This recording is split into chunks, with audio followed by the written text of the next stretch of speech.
먼저 12장 1절에 보니까 예수께서 비유로 그들에게 말씀하시되 라고 말하죠. 비유라는 것은 원어로 보면 파라볼레 이렇게 말하는데 이 두 가지의 단어가 합성된 것입니다. 파라볼레, 파라라는 뜻은 여러분 혹시 기억하실지 모르겠는데 성령님, 예수님께서 보혜사라고 말할 때 그 보혜사의 원뜻이 파라클레토스입니다. 파라클레토스라는 건 뭐냐면 파라라는 것은 곁에서, 클레토스라는 것은 곁에서 우리를 보호해주고 변호해주고 상담해주고, 그것을 보혜사 이렇게 성경 해석자들이, 우리나라 성경 해석자들이 해석을 했는데, 파라라는 것은 옆에서라는 의미거든요. 파라볼레라는 것은 옆에 두다라는 의미입니다. 옆에 두다. 옆에 두는 것이 왜 비유인가? 이런 것이죠. 예를 들어서 제가 이렇게 서 있으면 제가 잘생겼는지 또는 못생겼는지에 대한 판단이 잘 서지 않죠. 근데 제 옆에 아주 멋지고 잘생긴 키가 큰 미남 배우 한 사람이 딱 서게 되면, 그렇죠? 옆에 서게 되면 그 사람을 통하여서 무언가 저에 대한 것들이 비교가 되고 비유가 되어서 저에 있는 속성들이나 아니면 저의 본 모습이 드러나지 않겠습니까? 그러니까 파라볼레라는 것은 예수님께서 어떤 진리를 가르쳐 주기 위해서 그 진리 옆에다가 비유를 하나 던져줍니다. 그러면 이 비유를 통하여서 예수님께서 말씀하고자 하는 이 진리의 말씀이 명확하게 드러나게 되거든요. 그런 의미에서 비유를 파라볼레 이렇게 말하고 있는 것입니다. 그래서 오늘 비유도 마찬가지로 예수님께서 하고 싶어 하시는 그 진리의 말씀을 위해서 옆에다가 비유를 하나 이렇게 던져주십니다. 그것이 무엇인가? 예수께서 비유로 그들에게 말씀하시되 라고 하죠. 그럼 우리가 성경을 읽으면서 그들이 누구인가를 우리가 알아야 되는 것입니다. 그들에게 말씀하시되. 여기서 그들이 누굴까요? 이 위에를 읽어보면 되는 것입니다. 윗부분 읽어보면 27절부터 11장 27절에 보시면 우리 함께 읽도록 하겠습니다. 그들이 다시 예루살렘에 들어가니라. 예수께서 성전에서 거느실 때에 대제사장들과 서기관들과 장로들이 나와, 자, 그들이라는 것은 27절에 말하고 있죠. 예수님께서 지금 예루살렘 성에 들어가서 특히 이제 성전에서 거니실 때에 그 당시에 종교 지도자들 보니까 대제사장과 서기관들과 장로들, 그 당시에 그 종교 권력자들을 일컬어서 약 한 70명 정도의 그 종교의 최고의 권위자들을 모아서 이룬 어떤 회의가 있었습니다. 종교 회의들. 여기서 모든 것들이 결정이 되어서 집행이 되는데 그 회의를 뭐라고 불렀냐면 사내들인 공회라고 불렀습니다. 이 사내들인 공회의 회원이 되려면 대제사장뿐만 아니라 상당히 학식도 있어야 되고 또 지식도 있어야 되고 사람들에게 존경도 받아야 되고, 우리나라로 따지면 국회의원들 이렇게 생각하시면 됩니다. 어떤 유대 사회의 대표자들. 그러니까 지금 여기에 모여있는 이 사람들은 사내들인 공회의 회원들일 것이다. 종교의 최상위층에 있는 권력자들. 그 당시에는 종교와 사회와 문화가 다 통합되어졌기 때문에 그들이 모든 것들을 주관하였죠. 모든 결정들을 주관하였는데 그들이 지금 예수님께 나와서 뭐라고 말하냐면 28절에 무슨 권위로 이런 일을 하느냐? 누가 이런 일을 할 권위를 주었느냐? 라고 따집니다. 그러면 28절에 말하는 이런 일은 무슨 일을? 그들이 찾아와가지고 대제사장과 장로와 서기관들이 네가 지금 이런 일을 하는데 도대체 무슨 권위로 이런 일을 하느냐? 이런 일은 무엇인가 하면 또 위를 보시면 되는 것입니다. 위를 보시면 15절 우리 함께 읽어보도록, 11장 15절 함께 읽어보겠습니다. 시작. 그들이 예루살렘에 들어가니라. 예수께서 성전에 들어가사 성전 안에서 매매하는 자들을 내쫓으시며 돈 바꾸는 자들의 상과 비둘기 파는 자들의 의자를 둘러 엎으시며. 우리가 이 장면 잘 알죠. 예수님께서 성전에 들어가셔서 거기서 장사하는 자들, 왜 장사를 하고 있었는가? 예루살렘 성전 안에서 왜 비둘기를 팔고 왜 돈을 바꾸고 하는 일들이 있었는가? 그 당시에 성전의 가장 중요한 역할 중에 하나는 희생 제사를 드리는 것이죠. 그러니까 자신들이 범죄한 그것을 하나님으로부터 속죄받기 위해서 그들은 멀리서부터 양이나 염소를 끌고 오는데 돈이 없는 사람들은 비둘기를 가지고 왔거든요. 근데 가지고 오다 보면은 짐승들이 이제 상처가 나고, 그러니까 그렇게 상처가 난 짐승을 하나님 앞에 제물로 드릴 수가 없습니다. 그래서 어떻게 했냐면 그 당시에 성전 안에 이 짐승을 파는 매매꾼들을 허가해 준 것입니다. 그래서 돈을 가지고 와서 여기서 짐승을 사서 그 짐승을 가지고 희생제물로 자신들의 속죄 제물로 드리게 되었던 것이죠. 예수님께서 그것을 다 둘러엎으십니다. 왜 둘러엎었을까? 그것이 잘못되었을까? 그 자체는 잘못된 것이 아닌데 그 당시에 종교 권력자들이 이것을 통하여서 자신들의 사익을 추구했던 것입니다. 그 밖에서 비둘기가 예를 들어서 한 10,000원에 판다면 이 성전 안에서는 한 10만 원에 파는 것입니다. 그럼 그것에 대한 이익들을 다 누가 누렸는가? 대제사장과 서기관과 장로들이 누렸던 것입니다. 그 이익들을. 그러니까 예수님이 이것을 참지 못하시고 들어가셔서 둘러엎으신 것이죠. 성전은 하나님 앞에 기도하고 만민이 제사하는 곳인데 그 만민이 제사하는 기도하는 나의 집을 강도의 소굴로 너희가 바꿨다 하고 거기 있는 것들을 다 둘러엎으시고 채찍을 만들어서 짐승을 내어 쫓고 그렇게 하신 것입니다. 이렇게 하니까 이제 이들이 나온 것입니다.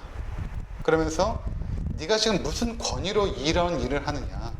예를 들어 제가 이렇게 설교를 하고 있는데 갑자기 어떤 분이 이렇게 올라오셔가지고 옆에서 제가 설교를 못하도록 막고 설교를 한다라고 생각을 해보십시오. 전혀 모르는 분인데 그럼 당연히 어떤 의문이 생길 수밖에 없냐면 당신이 목사도 아닌데 무슨 권위로 이런 일을 하십니까? 예를 들어 병원에 가는데 의사가 이렇게 있는데 의사가 한참 진료를 보고 있는데 어떤 사람이 들어와가지고 환자를 향하여서 어떤 질병입니까? 내가 고쳐주겠습니다 라고 한다면 당연히 거기 있는 환자나 의사가 그 사람에게 질문하겠죠. 당신은 무슨 권위로 이런 일을 합니까? 하나님 앞에서 어떤 일을 하려면 반드시 권위가 필요하죠. 저는 어떤 권위로 설교를 하냐면 총회에서 목사로 인정해준 권위로 권위만 있으면 되지 않고 자격도 있어야 되고 자격에 걸맞는 실력이 있어야 되는 건 아니겠습니까? 근데 그런 것들을 신학교에서 공부를 하고 또 총회에서는 저를 그 모든 검증 과정을 거쳐서 권위를 인정을 해주는 것이죠. 그러면 그 권위에 따라서 이제 설교를 하게 되는 건 아니겠습니까? 만약 그렇지 않고 그냥 아무나 나와서 설교를 하게 되면 당연히 우리는 질문할 수밖에 없는 것입니다. 무슨 권위로 당신이 이런 일을 합니까? 그러니까 지금 예수님이 지금 상을 둘러엎으시고 이런 일을 할 때 대부분의 사람들은 충격을 받은 것입니다. 도대체 저 33살의 저 청년이 무슨 권위로 지금 저런 일을 하는가? 그러면서 뭐라고 말하냐면 무슨 권위로 이런 일을 하는가? 누가 이런 일을 할 권위를 주었느냐? 이렇게 물었습니다. 누가 이런 일을 할 권위를 주었느냐? 라고 물으니까 예수님께서 그들에게 뭐라고 대답을 하냐면 그럼 나도 너희에게 묻겠다. 세례 요한의 세례가 하늘로부터냐 아니면 사람에게냐? 이렇게 묻습니다.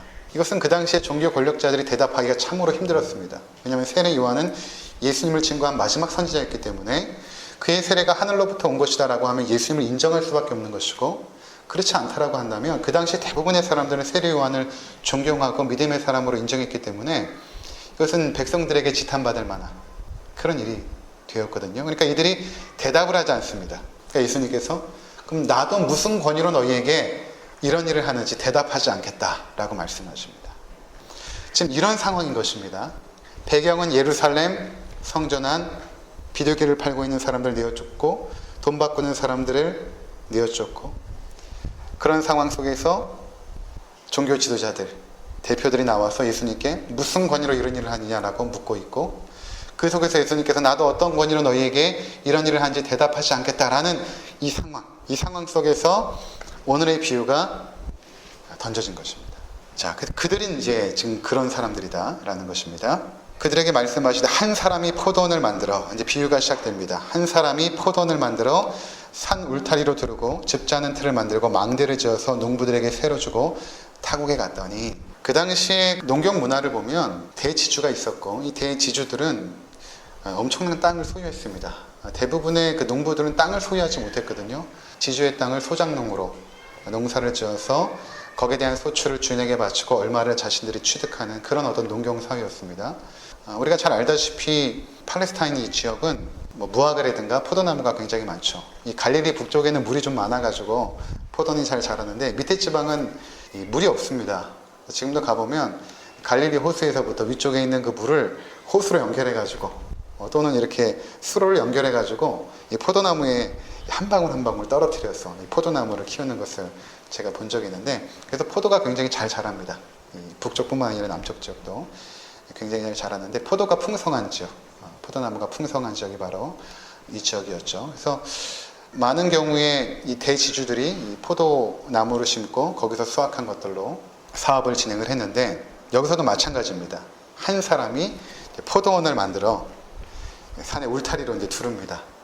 아주 정교하게 두른 것이 아니라 뭐 이렇게 나무 같은 거 이렇게 좀 심어놓고 해가지고 이제 울타리로 경계를 만들었다는 것이죠. 그리고 집자는 포도주 틀은 한 뭐 1.5m 정도 되는 거기다가 돌을 동그랗게 세워서 포도를 넣고 발로 밟으면 그 안에서 이렇게 포도즙이 흘러나오고 이쪽에서 받게 되는 이런 어떤 시스템이죠. 그리고 망대를 지어서 높은 망대를 지어서 포도원을 관리할 수 있도록 그렇게 한 것입니다. 그리고 농부들에게 세를 주고 타국에 간 것입니다.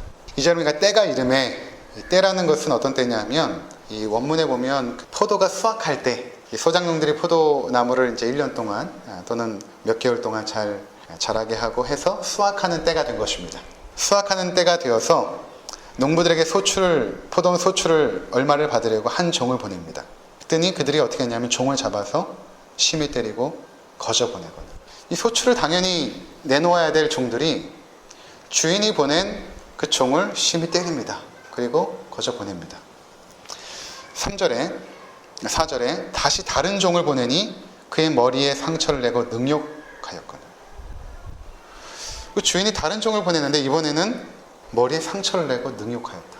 5절에 보니까 또 다른 종을 보내니 그를 죽이고 또 그 외 많은 종들도 더러는 때리고 더러는 죽인지라. 주인은 나타나지 않습니다. 주인은 계속해서 종들을 보냅니다. 근데 종들을 보내자 그 농부들은 때려서 죽이는 것입니다. 근데 여러분 이 과정을 잘 보시기 바랍니다. 처음에는 그냥 어떻게 했냐면 심히 때렸다. 근데 그 다음 4절에 보니까 어떻게 했냐면 머리에 상처를 냈다.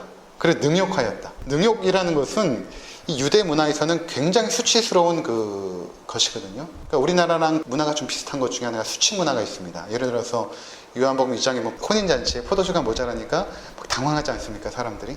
근데 여러분들이 일본에 여행 가면 일본은 딱 그 사람 먹을 것만 딱 해놓죠. 뭐 더 주지도 않고 덜 주지도 않고. 우리나라는 풍성하게. 그래서 음식이 모자르면 그 음식을 대접하는 어머니들이 굉장히 막 등에 땀이 날 정도로 그것을 수치로 여기지 않습니까?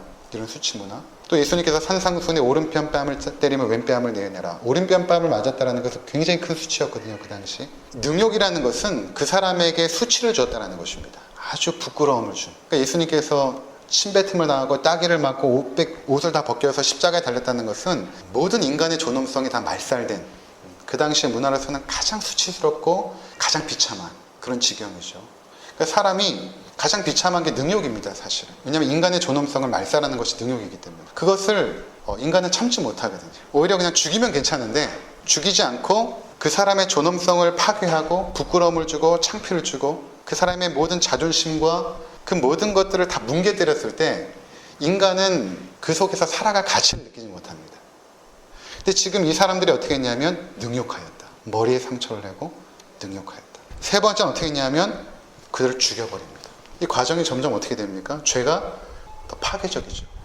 처음에는 그냥 때렸다가 머리를 때리고 능욕시키고 마지막에는 죽임. 이런 죄의 점진적인 파괴적인 과정을 보여주고 있죠. 그러니까 이 주인이 어떻게 하냐면 마지막으로 자기 아들을 보냅니다. 여기 6절에 보니까 사랑하는 아들을 최후로 보냅니다. 근데 아들을 보내면 저들이 그래도 존대하고 저들이 추방한 그런 어떤 포도에 대한 열매들, 새를 나에게 줄 것이다. 근데 결국 어떻게 하냐면 그 농부들이 상속자, 그 사랑하는 아들을 죽이게 됩니다. 자, 보면 8절에 이렇게 말합니다. 이에 잡아 죽여 포도원 밖에 내 던져졌느니라. 자, 9절에 포도원 주인이 어떻게 하겠느냐? 와서 그 농부들을 진멸하고 포도원을 다른 사람들에게 주리라. 이렇게 말씀하고 있습니다. 그럼 이 비유가 과연 예수님께서 무엇을 말하고자 하는 것인가? 지금 이 배경 속에서 사내들인 공회의 최고위의 지도자들, 종교 권력자들이 예수님께 와서 무슨 권유로 이 일을 하느냐라고 했을 때 직접적인 대답을 피하시고 비유로 말씀하셨을 때 이 비유는 과연 무엇을 그들에게 말씀하고 싶었던가? 먼저 여러분, 한 사람이 포도원을 이렇게 만들었다고 하죠. 이 한 사람이 누굴까요? 포도원을 만든 이 사람, 하나님이십니다. 그렇겠죠? 하나님께서 포도원을 만드십니다. 그리고 두 번째 등장인물은 누구냐면 그 종이 나오죠. 포도원 주인이 종들을 보냅니다. 종들을 계속해서 보냅니다. 그럼 이 하나님께서 보내신 이 종들은 누구일까요? 종들은 선지자를 말합니다. 그리고 마지막에 사랑하는 아들을 보내죠. 그럼 사랑하는 아들은 누굴까요? 예수님이십니다. 성경에서는 사랑하는 아들이라고 했을 때는 예수님입니다. 예수님께서 세례를 받으시고 우리에서 올라오실 때 성령이 비둘기처럼 강림하시고 하늘로부터는 음성이 들리죠. 이는 내 사랑하는 아들이요 내가 기뻐하는 자라. 내 사랑하는 아들. 이렇게 말씀하시죠. 자, 예수님이십니다.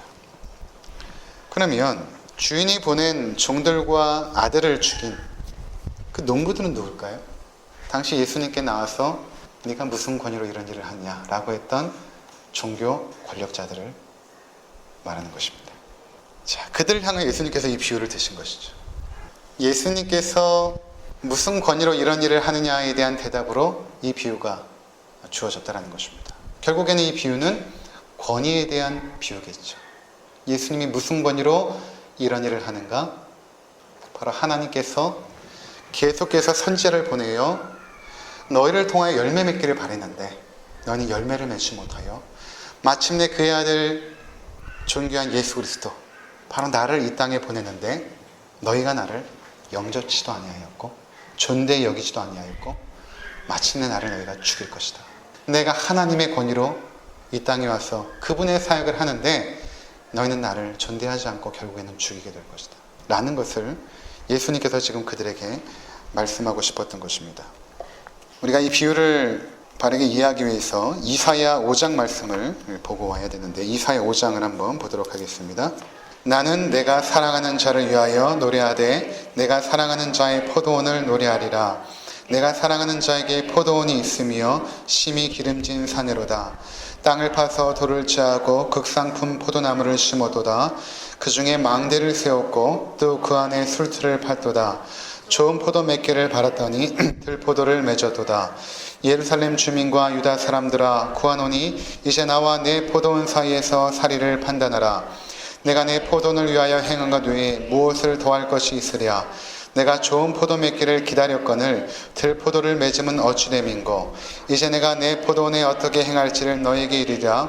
내가 그 굴타리를 걷어 먹힘을 당하게 하며 그 담을 헐어 짓밟히게 할 것이요 내가 그것을 황폐하게 하리니 다시는 가지를 지름이나 북을 돋우지 못하며 찔레나 가시가 날 것이며 내가 또 구름에게 명하여 그 위에 비를 내리지 못하게 하리라 하셨으니 물은 만군의 여호와의 포도원은 이스라엘 족속이요 그가 기뻐하시는 나무는 유다 사람이라.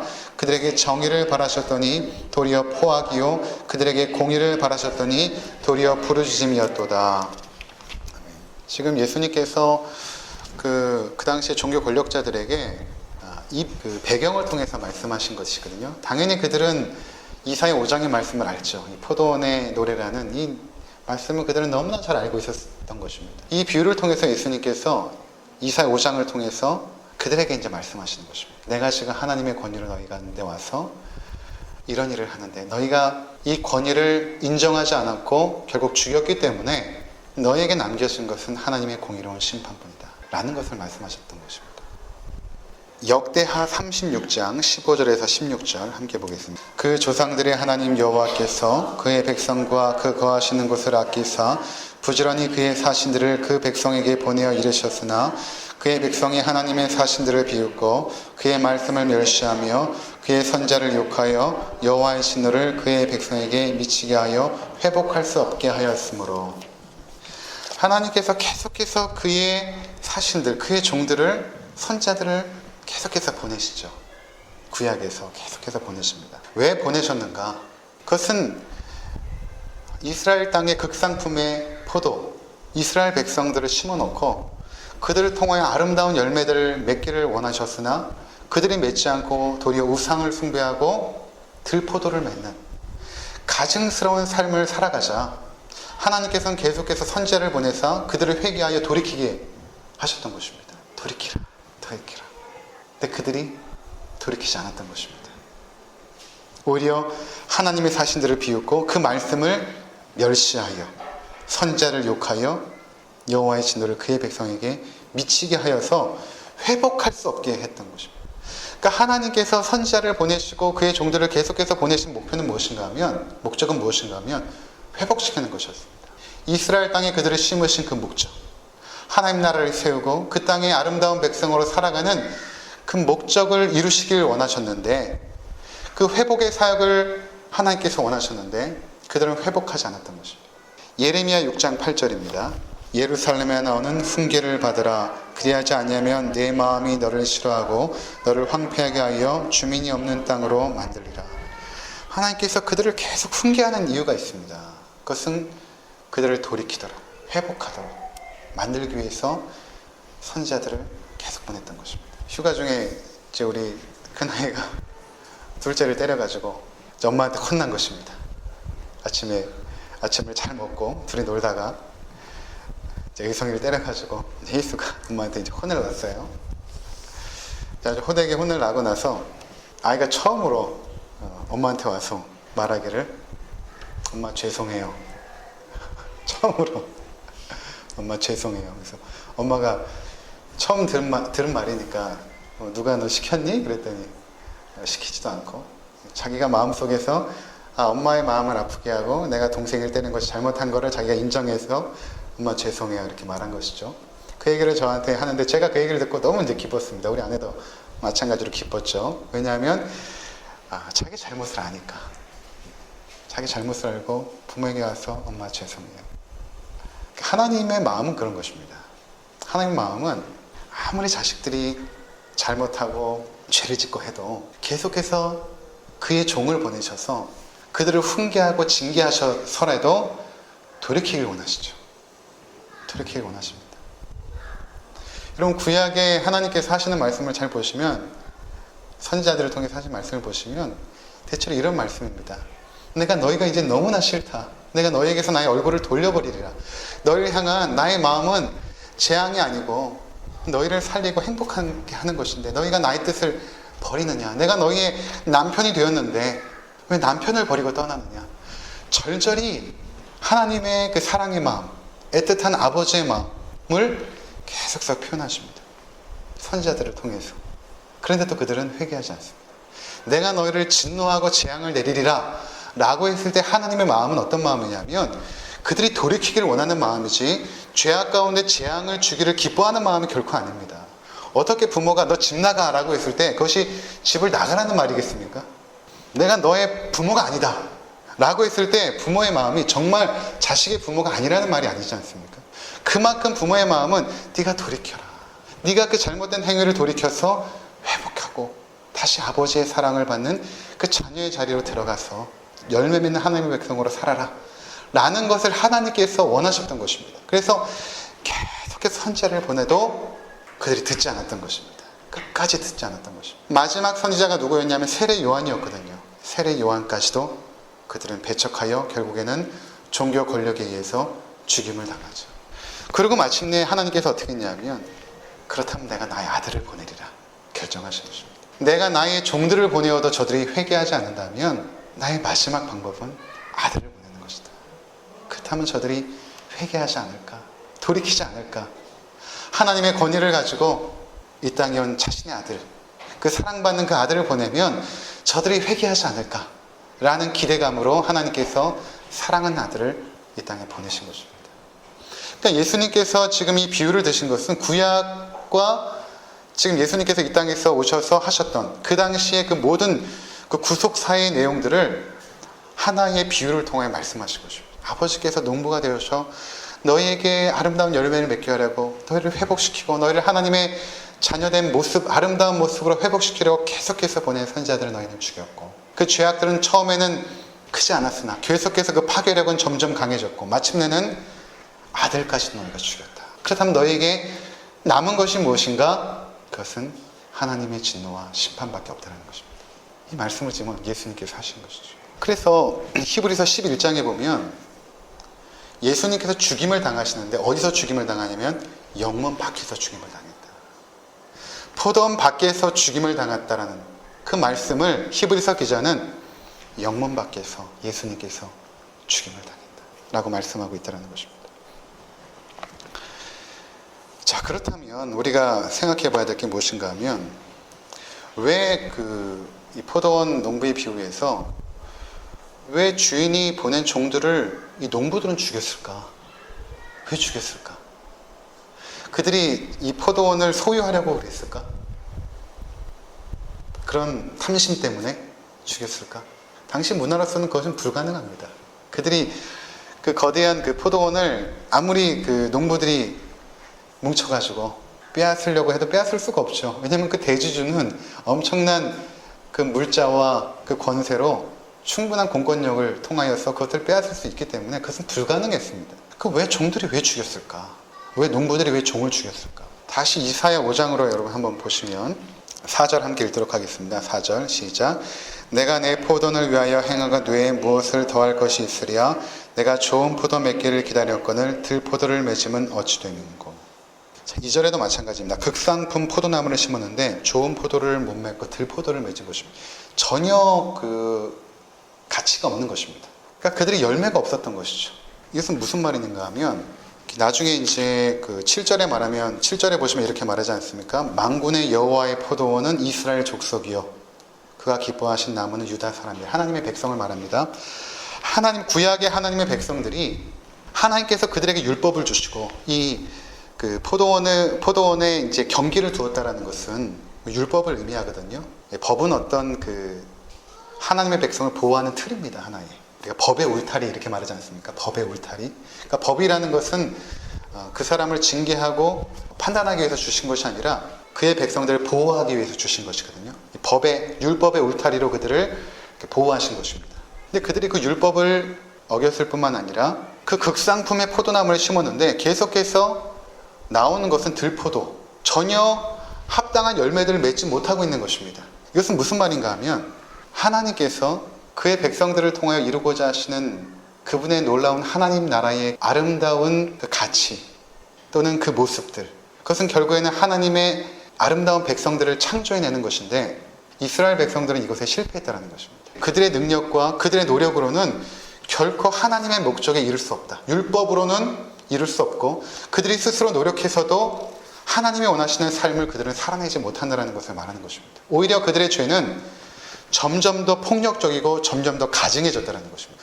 그리고 마침내 자기 땅에 온 하나님의 아들을 죽이기까지, 그 하나님의 아들을 알아보지도 못했고 그를 죽이기까지 그들의 폭력성과 죄악성은 극도에 이르렀다는 것입니다. 그럼 그들에게 남겨진 것은 하나님의 공의로운 진노밖에 없는 것이죠.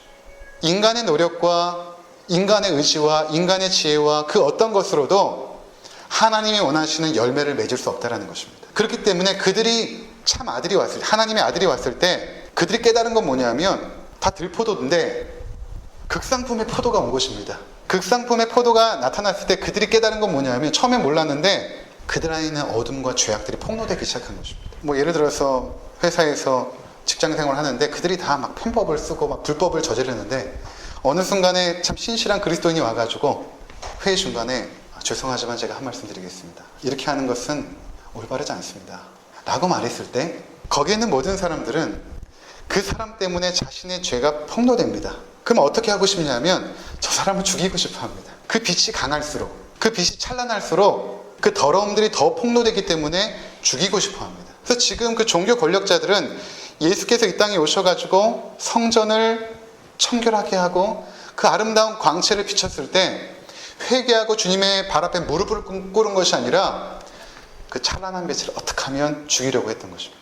그들의 능력으로는 그렇게 되지 못하는 것을 알기 때문에 결국에는 예수님을 죽이지 않습니까? 영문 밖에서, 포도원 밖에서 그들은 죽입니다. 바로 이 비유를 통해서 예수님께서 말씀하고자 하는 것은 첫 번째로는 우리의 죄악, 그리고 그 비참함 속에서 인간 스스로의 노력으로, 인간 스스로의 지혜와 능력으로는 결코 하나님이 원하시는 열매를 맺을 수 없다.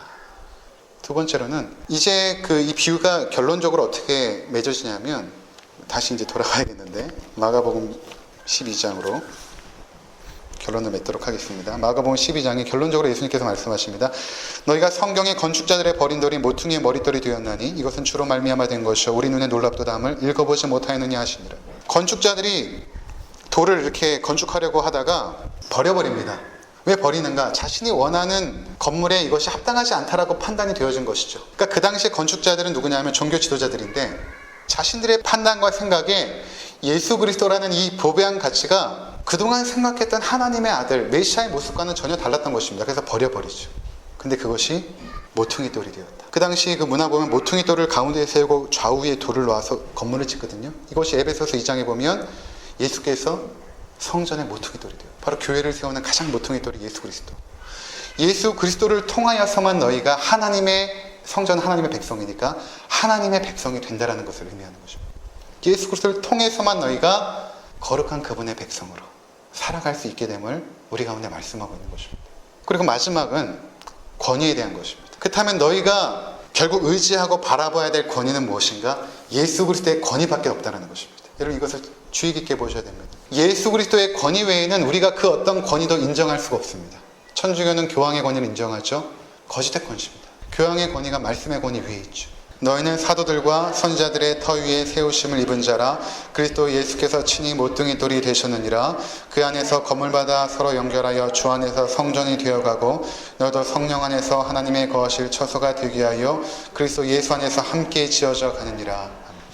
그 예수 그리스도의 그 모퉁이 돌이 교회의 권위로 있지 않으면 그 교회는 무너질 수밖에 없는 것입니다. 오직 의지하고 붙잡고 바라봐야 될 권위는 예수 그리스도밖에 없습니다. 만일 단상에선 목사가 예수 그리스도의 권위를 인정하지 않는다면 그 교회는 문을 닫아야죠. 항상 권위는 예수 그리스도에게만 있습니다. 교회의 그 어떤 당회도 있지 않고 목사에게 있지 않고 그 어떤 교회에서 세운 그 어떤 직분자에게도 있지 않고 오직 예수 그리스도의 권위 외에는 없습니다. 교회의 권위는 그 권위 앞에 모두가 다 주의 종들로 이렇게 서 있는 것입니다. 저뿐만 아니라 모두가 종들로서 그 권위 아래에 있는 것이죠. 그 권위가 교회에서 빠져버리면 그 교회는 무너지는 것입니다. 제가 계속해서 최근에 듣는 뉴스를 보면 이 예수 그리스도의 권위가 무시되고 있는 현실을 보고 있죠. 교회의 가장 권위자로 서야 될 예수 그리스도의 권위가 점점 무너져가고 있습니다. 그리고 그 권위를 누가 지금 대신 채우고자 하는가? 종교 권력자들이 채우고 있는 것입니다. 그 사익을 위해서, 그 밥벌이를 위해서 예수 그리스도의 권위까지도 짓밟는 오늘날의 현실. 이것은 예수님 시대의 현실과 다르지가 않았던 것입니다. 그 당시 종교 권력자들이 왜 예수님에게 권위를 물었겠습니까? 결국 그들이 그 사익을 추구하는 그것들을 둘러엎은 그 빛 되신 예수 그리스도를 죽이지 않고서는 그들은 더 이상 자신의 삶의 유익들을 누리지 못하기 때문에 결국 죽이게 된 것입니다. 오늘날 교회도 마찬가지죠. 자신의 삶의 밥벌이로 예수 그리스도의 권위를 무시하게 될 때 교회는 무너지는 것입니다. 한국 교회가 살아나고 우리 교회가 살아날 수 있는 가장 중요한 길은 무엇인가 하면 예수 그리스도의 존엄한 권위를 인정하는 것입니다. 그분의 주권과 통치 앞에 모두가 무릎 꿇는 것입니다. 그분의 발 앞에 입 맞추고 그렇지 않으면 그 재앙은 급속하게 우리 가운데 임할 것입니다. 바라기는 우리 교회가 그리고 우리 주변의 우리 교회들이 오직 예수 그리스도의 권위 앞에 무릎 꿇고 그 발 앞에 엎드려 순종하는 거룩한 종들이 될 수 있도록 기도하시는 이 저녁이 되시기를 주의 이름으로 부탁을 드립니다. 기도하시겠습니다.